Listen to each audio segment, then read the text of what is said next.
socializem, ampak to je prehodno obdobje iz kapitalizma v komunizem. Ne? To je socializem, kjer država še obstaja, vendar odmira. Prostor svobode, dom odličnosti, pot prihodnosti, nova univerza. Spoštovani in spoštovane, lepo pozdravljeni v novi epizodi podcasta Nove univerze z naslovom Začuti novo univerzo. Moje ime je Matej Avbelj, sem profesor za evropsko pravo na Novi univerzi in danes mi je prav v veliko veselje in v čast, da se bom lahko pogovarjal s posebnim gostom. Z gostom, ki je pravzaprav glavni krivec za to, da Nova univerza obstaja. On je njen ustanovitelj, duhovni vodja, spiritus agens Nove univerze in seveda tudi njen rektor. Pogovarjali se bomo danes s profesorjem dr. Petrom Jambrkom. Dobrodošli. Hvala za uvod in upam, da bomo kaj pametnega povedali. Absolutno. Bomo potrudili, ne? Absolutno. Zdaj, profesor Jambreka ni treba posebej predstavljati, pa vendarle, vi ste tisti posameznik, ki ima ta pridevnik prvi. Ste bili tisti, ki je sprožil proces nastajanja slovenske ustave. Bili ste zraven pri 57. številki Nove revije, ki je v bistvu zasnovala program, nacionalni program bodoče slovenske države. Bili ste prvi predsednik ustavnega sodišča, bili ste prvi slovenski sodnik na Evropskem sodišču za človekove pravice in ste tudi tisti, ki je prvi ustanovil zasebno univerzo. Pa me zanima, kaj bi dejali na to provokativno tezo, ki se mi včasih poraja, in sicer, da je bilo mogoče lažje napisati in sprejeti moderno liberalno ustavo Republike Slovenije, kakor pa kasneje pod to isto ustavo ustanoviti prvo zasebno univerzo. Dobro, zdaj, z večino tega, kar ste povedali, recimo se pogojno strinjam in to se pravi, to je samovšečno, malo neskromno. Tista zadnja točka pa ni točna, ne? Kar se tiče zasebne univerze, je prva bila pravzaprav Danica Purg, profesor Danica Purg, ki je že leta 86, 4 leta pred novo ustavo, skupaj z nekimi kolegi iz poslovnega sveta ustanovila Blejsko poslovno šolo. Takrat verjetno to še ni bila neka zasebna univerza, ampak je bil neko skupnost gospodarstvenikov tistega časa, ki se pa potem razvila, pa niti ne v univerzo, ampak fakulteto. V fakulteto. Zasebna fakulteta in druga taka zasebna fakulteta je bila pa od profesora Zavrtanika, tista Politehnika je bila. In sicer mislim, da je bilo to ustanovljeno kot univerza, pa leta mogoče 2006, kaj takega, ampak že tam v 90-ih letih, mogoče celo v začetku 90-ih letih, je pa nastala Politehnika. No, zdaj jaz oba dobro poznam, tako gospod Purgovo kot gospoda Zavrtanika in onadva, verjetno mi bosta zamerila nekoliko, ampak ustrezata natančno konceptu levih privatizerjev. Onadva sta ustanovila iz nekih družbeno-socialističnih formacijskih oblik, Zavrtanik pravzaprav iz Inštituta Jožefa Štefana, kjer je bil direktor, neko univerzitetno ali pa visokošolsko podaljšanje tega, ali pa bypass, ali kakorkoli že, medtem ko gospa Purgova je tudi imela smisel za neko visokošolsko menedžersko izobraževanje, že tudi v tistem liberalnem obdobju zadnjem socializma. 80-ih let, ja. 80-ih let. Tako da to je ti dve univerza, pa iz Politehnike Zavrtanikove, nastala tedaj, ko se je Politehnika toliko razširila, da je imela več študijskih programov, ki so se razdelili potem na različne visoke šole, fakultete in povezale. Takrat sem bil predsednik sveta za visoko šolstvo in sva skupaj z Zavrtanikom in še par kolegi, pravzaprav z veliko dobre volje, to univerzo poskušala čim prej ustanoviti. To je bila univerza v Novi Gorici. To je univerza v Novi Gorici in je še vedno Tako. tam kot zasebna univerza. Jaz pač ne priznavam tej univerzi status zasebnosti, ker sta jo ustanovila nek državni inštitut Jožefa Štefana in neka javna ustanova, kakršna je mestna občina Nova Gorica. Ne? Ampak dobro. Zdaj, kar se Zgodba tiče- Nove univerze pa vendarle drugačna. Ne? Je nastala, ni nastala v 80-ih letih. Tako, ja. V garaži ali pa v nekih zasebnih prostorih, nekih družinskih hiš. V bistvu smo jo profesor Trpin, profesor Jerovšek posredno ustanovili, ko smo šli ustanavljati nek inštitut, nek zasebni zavod. Ustanovili smo ga pa v neki recepcijski sobi nekega hotelčka v Flahavu med smučanjem. Tako da smo tudi z ženami, ki so bile prisotne takrat, skupaj dosegli tisto potrebno število ustanovnih članov kot fizičnih oseb. In ta zavod, tedaj se je imenoval za razvoj pravne kulture, je potem začel ustanavljati fakultete, zasebne fakultete. Ne. In prva je bila ta FDŠ. Fakulteta za državne in evropske študije. Ki je pa požela veliko uspeha na začetku, ne?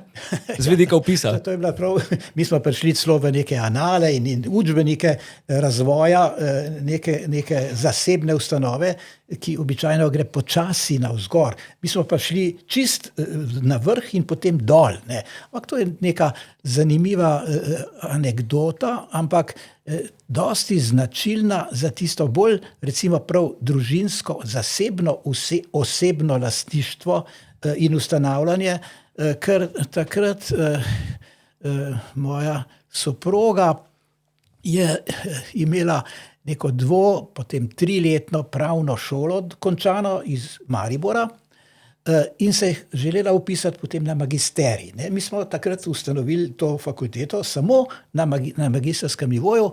No in je rekla, pa zakaj pa se jaz ne morem sem vpisati, saj sem končala nek dodiplomski študij. Se je rekel, ja, pa nisi končala fakultete, 4-letne lepo, kot je treba, kot se spodobi. Ne? Pa ni bila zadovoljna s tem. Je rekla, kako se v zakonu piše, da se lahko, kdor konča dodiplomski študij, vpiše na podiplomski. Se je rekel, ja, pa sej imaš prav, pravzaprav. Ne? In sem šel pol na ministrstvo za visoko šolstvo tedaj vprašati, kaj si o tem mislijo. So rekli, ja, seveda se lahko vpiše. Ni noben problem, da bi se kdorkoli, ki ima neko višjo ali visoko šolo, vpisal tudi na podiplomski študij, tako zakon prav. Sem rekel, zakaj pa se to ne dogaja?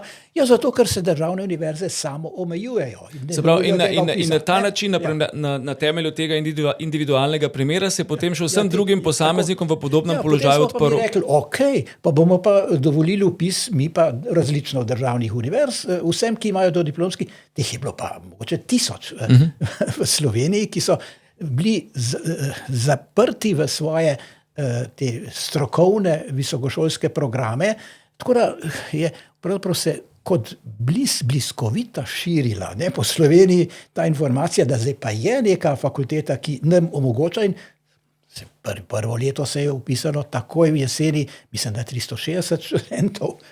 Ne? In potem čez par mesecev še toliko, ne? Tako da smo štartali res zgoraj in prav uspeli izobraziti na magistrskem nivoju z diferencialnimi izpiti, ki so imeli celo rajdo, več 100 visokih državnih uradnikov, ki so nenadoma dobili svoj karierni pospešek. No pa vendar, zdaj rekli ste, pravniki ste bili tisti, ki ste ustanavljali fakulteto, omenili ste vas, profesor Jerovška, profesor Trpina, ampak zakaj pa niste ustanovili pravne fakultete? Ustanovili ste fakulteto za državne in evropske študije. Iz oportunizma, iz nekih zelo praktičnih razlogov, zato, ker je tedaj kolega Jerovšek in jaz in Trpin smo potem, ko smo zapustili univerzo v Ljubljani, začeli in na pravno fakulteto univerze v Ljubljani začeli predavati tudi na upravni šoli.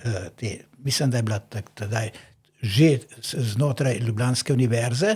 Tako da smo nekako čist začetna previdnost in praktična presoja je bila, da bi poskušali iz te upravne šole še neko zasebno fakulteto ustanoviti v sodelovanju tudi z tedanjimi profesorji upravne šole. Ne. Ampak potem se je to nekako drugače konceptualno vsebinsko definiralo, tako da je to bila ne samo za upravo, ampak za državne in evropske študije, tak nek širok koncept tega magisterija smo imeli. Zdaj jaz se ne spomnim, ampak zdi se mi, da poleg tega te kadrovsko primerne in lažje poti tedaj smo verjetno presodili, da bi bil pretežek zalogaj neka klasična celovita pravna fakulteta. Do te je prišlo šele čez par let, ko smo se na tej prvi stopnički ustavili in šli potem naprej. Kakšen pa je bil, torej rekli ste med uporabniki, se pravi med študenti, bil izjemno dober odziv. Kakšen je bil pa odziv v širšem okolju v zvezi s to prvo res pravo zasebno fakulteto? Zelo dobro vprašanje. Ne? Zdaj, tisti prve stotnije študentov, ki so uspeli, to so bili zaposleni ljudje v državni upravi. Tudi v policiji, v obveščevalnih službah, na državnem nivoju oziroma inštitucijah, ne starejši ljudje v najboljših letih, bi jaz rekel, ne pa študentje po maturi, ki bi prišli na dodiplomski študij, ker tega nismo imeli. Ne? Ampak zdaj seveda ni bilo koncesije, bili smo zasebna in študij bil plačljiv z šolnino. Šolnino, ki je pokrila neko dost zanesljivo in stabilno izvajanje študijskega programa. Stroškov nismo imeli veliko, zato ker čist na začetku so nas v svoje okrilje prijazno sprejeli na teološki fakulteti. Tam smo imeli predavalnico, neke prostore pisarniške, potem smo se šele čez leto, dve preselili na Brdo, ki ga je takrat zapustila in se preselila na Bled gospa Purgova. Ampak zdaj to so bila pravzaprav najlepša leta, najbolj zanimiva in za nas, za profesorje, prijazna, vzpodbudna leta. Zakaj? Zato, ker ti študentje, ki so plačali šolnino, so bili sijajni. Oni so bili zavzeti, hodili so na vsa predavanja, bili so kritični do profesorjev, sprašvali so, veliko so sami študirali, organizirali so se na posebne študijske centre v Mariboru, na Gorenjskem. Skozi so imeli neke klubske zabave in srečanja in tako naprej. Tako da to je zdaj, ko imamo pravzaprav v bistvu zastojn študij za koncesionirane študente, bi jaz rekel, da je velika razlika med tistimi, ki so takrat plačevali šolnino, ker ko nekdo nekaj kupi, plača, hoče imeti tisto, kar je kupil, neko kvalitetno in zadovoljstvo. Ne? Tako da smo bili res, to je tisto vzdušje, ki je, mislim, da pravo, ameriško, v bistvu, ko nekdo nekaj plača iz takih ali drugačnih virov, tudi lahko s štipendijami in tako naprej, to tudi bolj ceni, kot je pa brezplačen študij, ki ga trenutno v Sloveniji praktično izvajamo. Ne? Kje pa ste dobili profesorje? Ker še danes slišimo, da Slovenija nima dovolj kadra za toliko fakultet in univerz, ki imamo. Dost hecen, kako bi res rekel, čas, ne. Takrat jaz sem bil ravno kar zapustil Evropsko sodišče za človekove pravice, ker sem bil 6-7 let, še z enim uvajalnim letom, verjetno 8, vsega skupaj. Tako da takrat je bilo, mislim, že 40 sodnikov v Evropskem sodišču. Bil sem hkrati tudi član Beneške komisije. Spet neka vrhunska ustavno-pravna inštitucija evropska in tudi, se pravi, jaz sem poznal praktično elito ustavno-pravnih ljudi, sodnikov in profesorjev prava. V Benetkah je bila nekoliko bolj akademska sestava, v Štrasburu pa bolj sodniška. Pa sem jaz preprosto vseh teh, recimo 50 tistih odbranih, boljših najzanimivejših kolegov povabil, da začnejo predavati na naši slovenski univerzi. Vsi so podpisali z velikim veseljem soglasno. In pa smo mi prišli za nekim vlogo za akreditacijo, kjer je bilo nekih 50 vrhunskih evropskih pravnih in sodnih strokovnjakov. In s tem ste znatno odprli potem akademski prostor in prostor za nove akademske iniciative. Svet za visoko šolstvo, v svoji začetni družboslovni komisiji, ki je morala dati neko placati, neko zeleno luč za akreditacijo tega študijskega programa. Tam je bilo pa šlo za las, prav za las, zato da smo prišli skozi.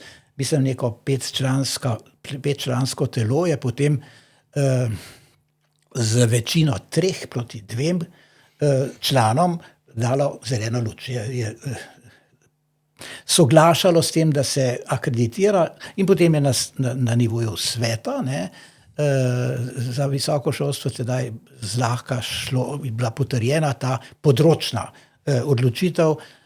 Takrat vem, da je Niko Toš, moj prijatelj, sodelavec, smo skupaj raziskovali zadeve, pa naredil res čisto vse, kar je bilo možno, zvijačno, pametno, organizacijsko, uspešno, da bi likvidiral to, da bi v kali zatrl to idejo.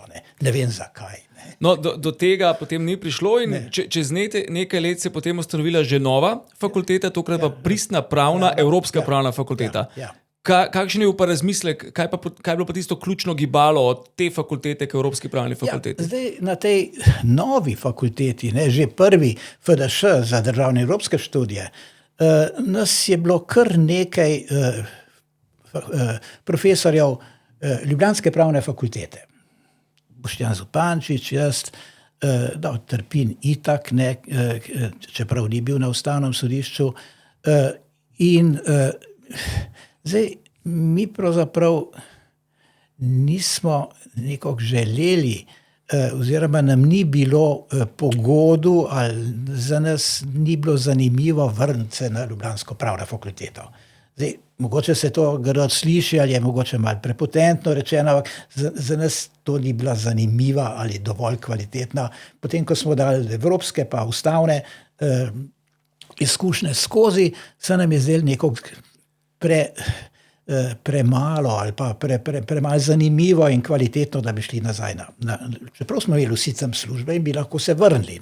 A smo rekli, zdaj bomo pa rajši imeli nekaj svojega, neko zasebno fakulteto, mogoče celo univerzo, kjer bomo imeli pač vsake par doktorskih študentov in to, da nam ne bo dolg čas v zasebnem življenju. Se je pa izkazali, da je bilo 500. Tako je prvo leto. Tako da, imeli smo gotovo takrat leta 2000, tam nekje 1990, v tistih časih, to je 27 let nazaj, zdaj približno, idejo, da bo to fakulteta, ki bo mogoče odražala neke najboljše izkušnje iz mednarodnih logov. To je bil motiv. In zdaj na roko nam je šlo tudi neka praktična ideja oziroma interes, to, da nismo bili državni, nismo proračunsko bili financirani in v tem smislu redno zaposleni profesori so bili za nas skoraj nezamisljivo poslovna težava. Tako da smo začeli in še vedno pravzaprav dajemo prednost profesorjem, predavateljem, ki so habilitirani, kvalitetni in ki prihajajo k nam iz prakse. Iz diplomacije, iz policije, iz drugih fakultet ali ki so ravnokar se upokojili, tudi gostujoči profesori, ki mislim, imajo vsi že naštete vrste predavateljev to prednost, da prenašajo na študenta direktno svoje praktično znanje. Torej, zdaj je bila fakulteta za državne evropske študije, Evropska pravna fakulteta kot pristna pravna fakulteta, kasneje je bila ustanovljena še fakulteta za slovenske in mednarodne študije. 3 fakultete, pri vseh 3 nekako je bilo veliko opozicije v slovenskem prostoru, tako družbenem, političnem, zdi se pa, da še najbolj v tem samoupravnem univerzitetnem. Ali se motim? Jaz mislim, da se je to nekako prekrivalo. Jaz sem nenehno mislil, pa verjetno celo zmotno, da je šlo tu zlasti za politično nasprotovanje, ker pač, ko smo ustanavljali to prve fakultete, gotovo smo izhajali iz nekega kroga tedanje, kako bi jaz rekel, demokratične revolucije leta 89, 90, 91, 92. Mislim, do te mere smešno je že to bilo, da sva bila z profesor Bučarjem edina pravnika v vseh teh demokratičnih vrenjih, ki so tedaj potekala, ne? Ker in še jaz sam kot nekje blizu ustavnemu pravu, sociologiji, Bučar državnemu upravnemu pravu. Zdaj, to je pa res malce smešno, ne, za toliko nazaj, da so ti naši kolegi z ljubljanske pravne fakultete pač pisali obsežne traktate, razprave in knjige o socialističnem samoupravnem ustavnem sistemu, o delegatskem sistemu, o delavskem samoupravljanju, o zvezi komunistov kot revolucionarni avantgardi v preambuli navedeni ustave in tako naprej. To so bili ljudje, ki so pisali neumnosti. Ne. To še tik pred osamosvojitvijo, ne? Pa še pol, ne? Ja. Še pol. Se do nove ustave je prišlo šele leta 92, ne? 91, ja. smo jo spravili skupaj. No, tako da to je res, tu je na najrazličnejših drugih področjih, gospodarskih, tako da se je dalo, kako bi rekel, pretihotapiti iz komunizma v neko demokracijo. Ampak profesor prava, ne, taj pa predaval in pisal res neumnosti. Ne. Izrazito konzervativno. Pa ne vem, tako kot Kaunda v Zambiji ali pa Nyerere v Tanzaniji. Ali pa, to so bile, vsak od teh samodržcev danega tretjega sveta je imel nekega svojega pridigarja, ki mu je napisal ustavo. Ne, ja. Ne vem, Udžama, neka vaška demokracija v Tanzaniji, ali pa Gaddafi je imel neko svojo zeleno ustavo. Mi nekaj tazga smo imeli tudi v Sloveniji, v Jugoslaviji, sam še veliko bolj zajetno. Ne, dobro, torej, ampak zdi se, da res težak preskok je bil pa iz te fakultetne osnove v samo institucijo univerze, v pravem pomenu besede. Ja, mi smo imeli potem tri fakultete in z, ne vem, mogoče že 7, 8 programi in smo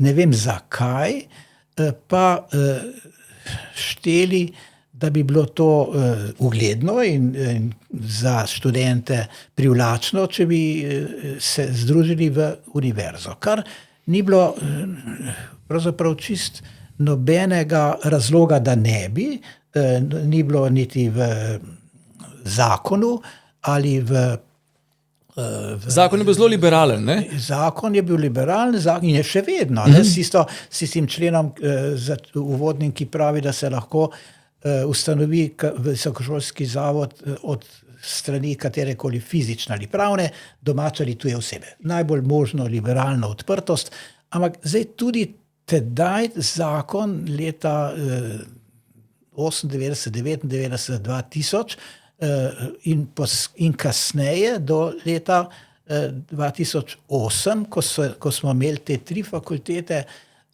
skupaj, ni bilo pravnih razlogov za to, da bi se ne ustanovila iz njih univerza, ker je zakon rekel, da se lahko univerza ustanovi, če ima v svojih študijskih programih pokrije več področij. Več. Se pravi, to sta 2, ne? 2 ali več. To je besedica več.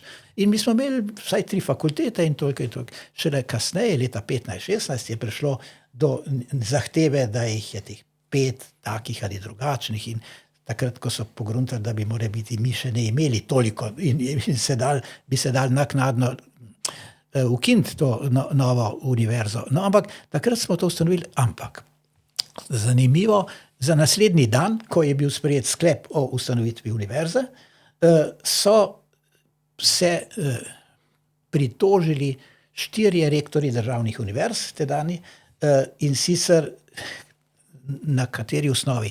Češ, da bi radi postali amicus curiae, se pravi, da bi oni se kot pridruženi člani v tem postopku ustanavljanja imeli neko svojo besedo oziroma argumente. Argument je bil ta, da je pač treba to ukiniti. Ne? Drži, ja. Zdaj, seveda smo mi potem nasprotovali temu, da bi se rektorji oziroma državne univerze pridružile temu procesu ustanavljanja. Namreč morali smo pa dobiti še pristanek ministrstva za vpis v razvid. Tako. Proti vpisu v razvid so želeli rektorji tudi nastopiti. Ne? Ker sama akreditacija je bila že nekako odkljukana. No, in zdaj mi smo se seveda pritožili temu njihovemu namenu, da nam poskušajo preprečiti vpis v razvid in s tem tudi začetek delovanja, ne, kar je bilo pogojeno. No, in potem se je zamenjala vlada, prijazna ministrica za visoko šolstvo, ki je že vpisala novo univerzo v razvid, je bila zamenjana z nekim drugim ministrom, ki je imel več posluha za državne univerze in njihove rektore, in je tako vlada na seji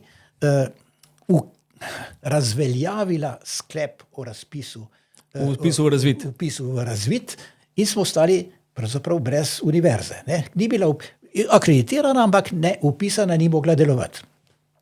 Smo se pritoževali, pa sodni postopki so bili, pritožbeni postopki, ampak glede na to, da univerza sama po sebi nič ne izvajajo fakultete, ja. Pač to ni kaj zelo veliko motlo, razen jezilo. Ne? Jezilo nas pa je, da jih nekdo nas spotakne v samem začetku, in potem so ko smo že pozabili na to, ne? In smo pozabili tudi na našo pritožbo na upravno sodišče, je kar naenkrat prišlo v poštni nabiralnik odločitev, da je pritožba rektorjev državnih univerz zavrnjena.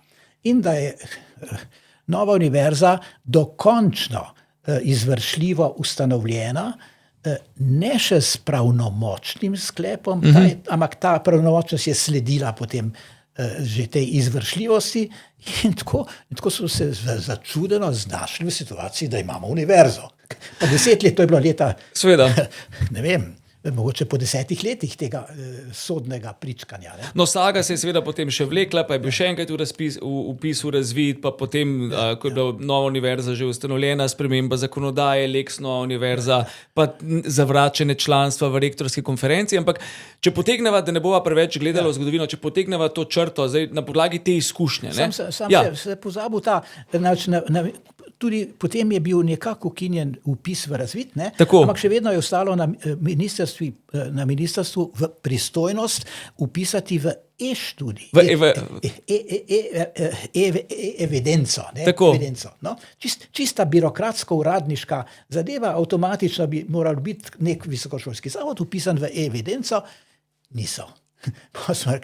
Spet nismo mogli delovati, če nisi vpisan v to evidenco, ne?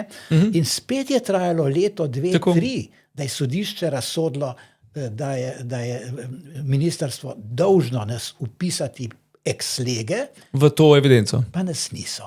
In smo morali ponovno tožiti. In smo morali tožiti na izvršljivost sodne odločbe.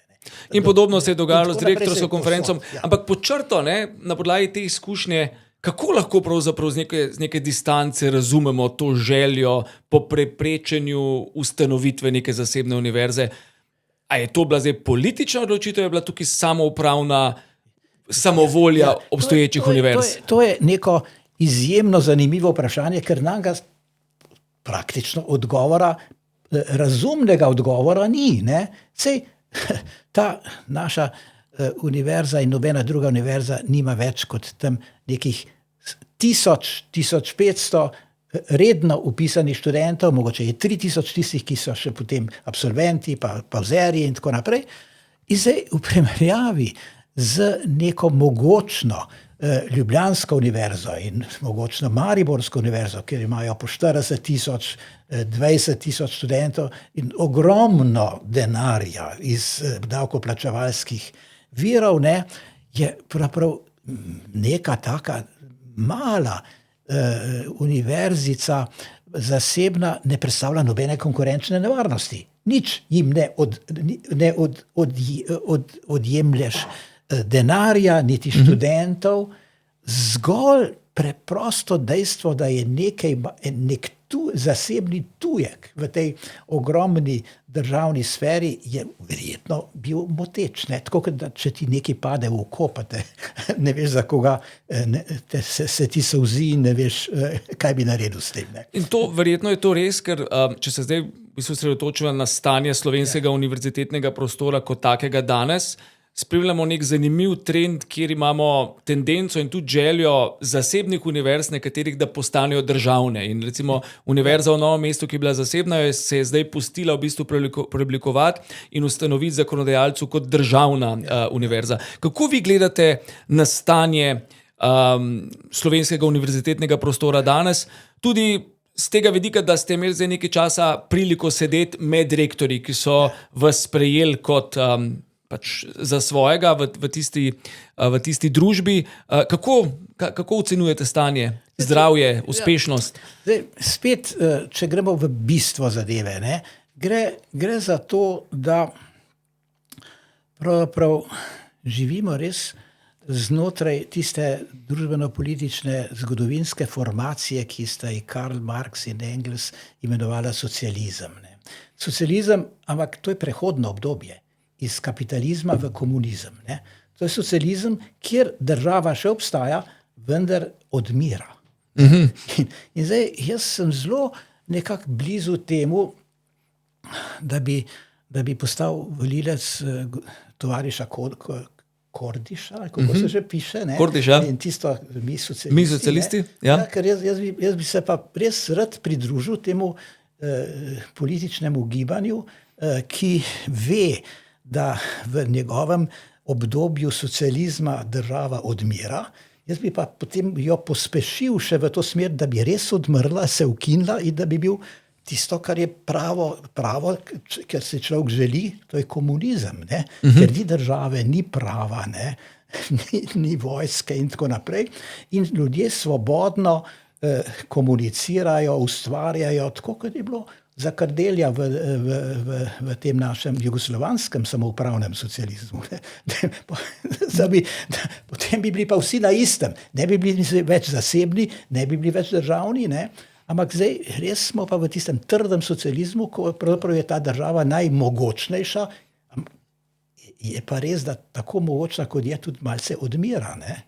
Ja, ampak tak sistem, morda malce ironično, ne, kot ste ga opisali, ampak tak sistem verjetno ni konkurenčen in kompetitiven z univerzitetnimi prostori drugih zahodnih držav. Sej, dobro, če greva od teh neke malce smešnice ideološke k konkretnim zadevam, ne. Zdaj, se vemo, isti odpor tega socialističnega gledanja na inštitucije v gospodarstvu in v družbenih službah je prisoten povsod. Ne? Ta odpor do vsega, kar je zasebno. Ne? To je smisel, da je neka slepa zaverovanost v neko nevarnost, ki je ni, ker je v tem sistemu nemočna. Ne? Tako da najbolj vidno je to na področju zdravstva. Ne? Vidno. Zakaj? Zato, ker področje zdravstva je res zelo, kako bi rekel, problematično, ker če ni dobro urejenega tega sistema, potem ljudje umirajo, ne? In predčasno umrejo in čakajo na zdravnika po leta in leta lahko. In to je res, to ljudi neposredno prizadeva. Na področju visokega šolstva univerz, če se tazga ni, ljudje ne umirajo. Če so univerze slabe, študent preprosto dobi manj znanja, ima manj znanja pri tem, ko se zaposluje, ampak to ni tako boleče, kot če nekdo ne pride na operacijo raka ali kakšne druge kolena, če hočemo. Ne? Tako da, Ampak oba podsistema po vaši oceni pa trpita za istim problemom. Zdravstveni in univerzitetni. Enako, ker sta oba dva enako organizirana, ne, sistemsko. Sej zdravstvo, vemo, je financirano preko Zavoda za zdravstveno zavarovanje, ki deluje približno po načelih, ki jih je že Josip Visarionovič Stalin za svojo državo in svoje zdravstvo izumil, ne. Isto je na področju visokega šolstva. Sej z rektorji državnih univerz kot predstavniki teh univerz kaj veliko več poslovnega motiva ali pa prizadeva nimajo kot prepričati svojega lastnika. Lastnik je pa minister, pa še on ne, ampak njegov državni sekretar, da jim da več denarja. Ne? To je vse. Zdaj, vemo pa, da krivulje mednarodnih rejtingov slovenskih univerz strmo padajo, so v hitrem padcu. Ne? Količina denarja v univerzitetnem prostoru pa v bistvu narašča, ne? Ja, ampak zdaj, če v nek zgrešen sistem lahko napumpate z injekcijami, kolikor hočete, davkoplačevalskih sredstev, s tem ne bo sistem nič bolj kvaliteten, ne, kot isto za zdravstvom, bi jaz rekel. Ne. Treba je verjetno nekaj čist druge prijeme, vi ste jih že zdavnej. No in to mene zanima, tako za proti koncu greva, ne, zdaj me zanima, kaj pa bi bilo potem takem treba storiti, da bi se tu trend preokrenil ponovno? Ja, zdaj verjetno je res treba, ne gre samo za način financiranja, ampak za način upravljanja teh državnih univerz. Ne. Imamo zdaj te 4 državne univerze, jaz tudi Novogoriško štejem med državne, čeprav je formalno zasebna. In to je v bistvu ena sama univerza.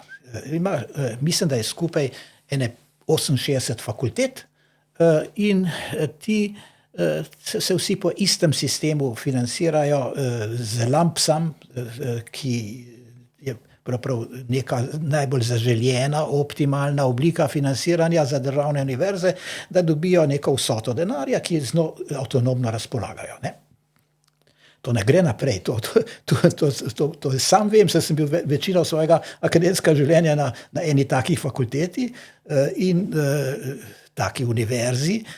To je spodbujanje tega, da vsak posameznik naredi za sebe in družino čim manj škode s tem, da hodi v službo. Čim manj, čim več kaj drugega početi. In zdaj imajo državne univerze celo ne samo lampsam, ampak tudi svoje zasebne inštitute, ki jih ustanavljajo, potem, ko so iz državnih denarja neke znanstvene rezultate dosegle. Ne? Boljšega sveta za njih ni.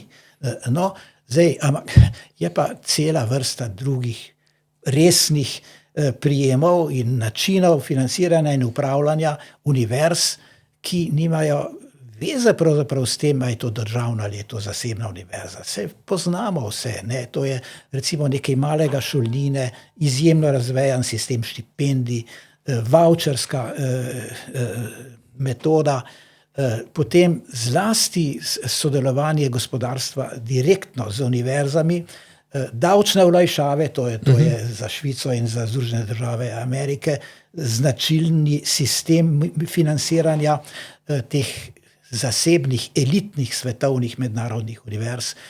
Vse to je znano. To bi z nekim hitro, enostavno formuliranim zakonom lahko... Pa obstaja, mislite, tudi po izkušnjah zdaj že več desetletnih politična volja v Sloveniji, kaj takšnega postoriti? Zanimivo vprašanje. Tako za konec provokativno. Jaz mislim, da te volje seveda na strani državnih univerz, ne da je ni, ampak je izjemen odpor do česarkoli, kar bi spremenilo iz tega udobja državnega financiranja v karkoli drugega, ko je treba nekaj resnega početi, tekmovati, konkurirati na mednarodnih ravneh se uveljaviti. Zdaj človek bi rekel, da mogoče saj ta vsa sfera teh novih strank, ne, in nove politike po letu 90-91, da bi ker dejansko iz 57 številke Nove revije je nastalo to Demosovo politično gibanje, nastalo je pa zaradi angažiranja z državnimi univerzami skrajno nezadovoljnih intelektualcev, profesorjev. Ne? Ampak od tu dalje pa politika leva ali desna, pojma nima. Kaj narediti z visokim šolstvom? Verjetno tudi zato, ker tu ljudje ne umirajo, pa ne zbolevajo, niso v smrtni nevarnosti. Dobro, zdaj to je en tak, recimo temu, zelo realističen zaključek, ne preveč spodbuden, pa vendarle, ker sva na koncu kot rektor Nove univerze in ta podcast delamo primarno za našo akademsko skupnost, za študente, tudi za širšo javnost, ki nas spremlja. Kaj bi želeli sporočiti, položiti na srce mlajšim generacijam, ki pri nas pridobivajo, iščejo svoje znanje? Zelo težko karkoli, zato ker sem zelo nespreten pri sledenju dosežkov umetne inteligence, ampak slutim, da bi, to boste vi bolje vedeli, ampak sinovi me prepričujejo, da pravzaprav bi lahko univerze gladko ukinili. Da pravzaprav večino dela, ki ga sedaj plačani profesori opravi lahko bolje od njih umetna inteligenca, kar pa pomeni, da se pa ne hecam čisto povsem, ne? Ker imam vendar klasično izobrazbo, klasično gimnazijo sem dal skozi, približno vem, kaj so počeli ti Platon, Aristotel, Sokrat in tako naprej. To so bili neki intelektualci, filozofi, ki so imeli svoje učence. Ne? Sokrat je imel svojih učencev, učil jih je napačnih zadev, pa so ga zaradi tega na smrt obsodili. Platon je potem iz njegovih učencev naredil nekaj bolj organiziranega, akademijo, kot že neko šolo.